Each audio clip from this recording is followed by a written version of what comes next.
Top, top, top, top, top, top. Attendez. Oui, je sais que vous aimez la grosse musique, bien virtuose, impressionnante, technique, la musique complexe. Ah, quoi de plus beau, diront les uns, sommet de la composition, diront les autres. Eh bien, aujourd'hui, nous ne serons ni les uns, ni les autres, parce que nous allons parler d'une musique simple. Mais alors, quand je vous dis simple, c'est simplissime. L'une des compositions les plus répétitives de la musique baroque. 2 accords qui se battent en duel, joués par un théorbe, une basse et un orgue. Bam, bam, bam,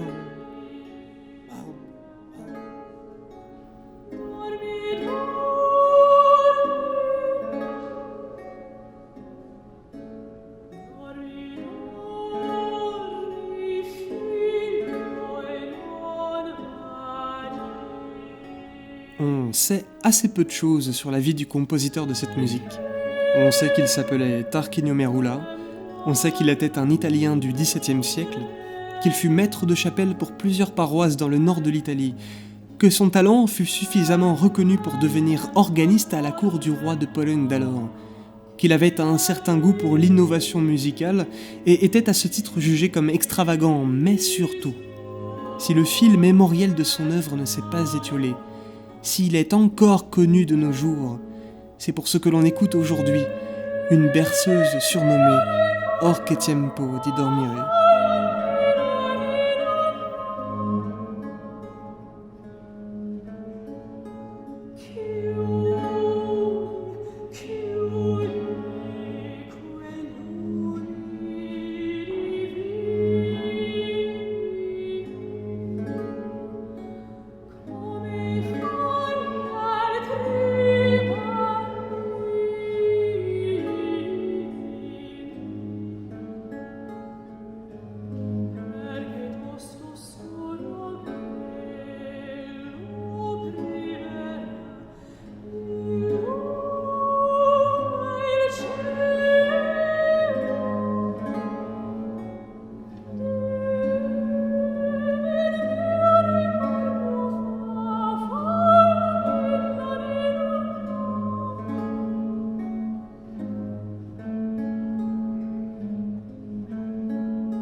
Un court et unique motif musical répété inlassablement pendant tout le morceau, d'abord par le théorbe, puis par la viole et enfin par l'orgue, fait de cette composition un idéal de simplicité.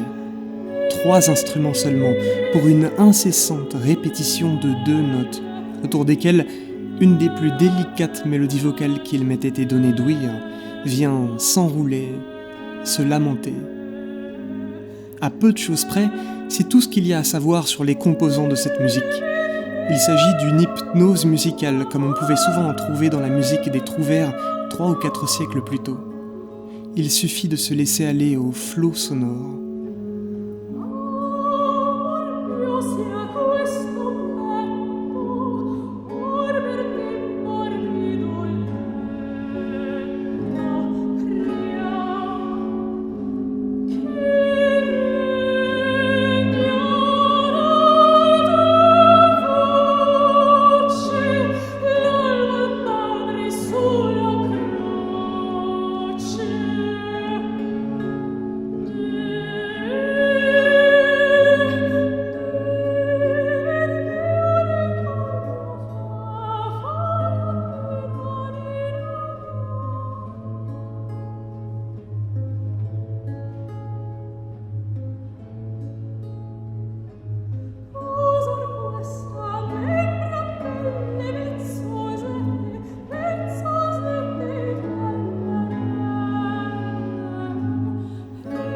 L'alternance hypnotique des 2 notes de basse évoque la respiration montante et descendante du fils paisiblement endormi, tandis que le chant berçant de sa mère se teinte de quelques notes d'amertume, car, à bien écouter les paroles, il s'agit de la Vierge Marie berçant le Christ, son si fragile et petit enfant, qu'elle sait déjà voué au plus douloureux et cruel des destins.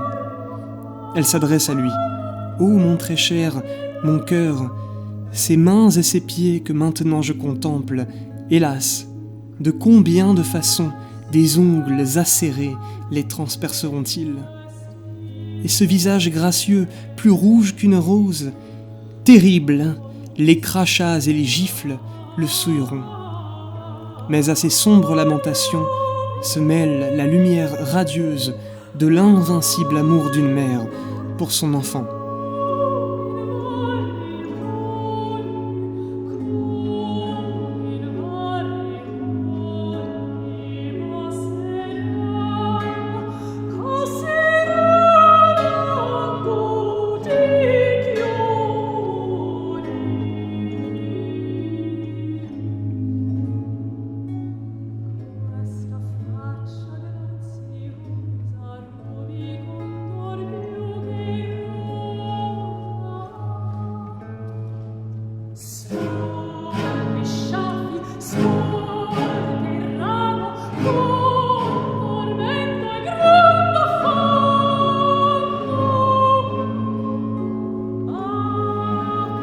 Ah oui, le sujet de la vidéo.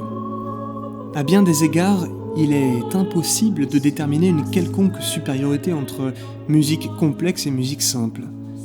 Les compositeurs doués savent que la simplicité évoque parfois ce qu'une démonstration de virtuosité ne peut atteindre, et qu'en musique, le silence vaut davantage que les sons.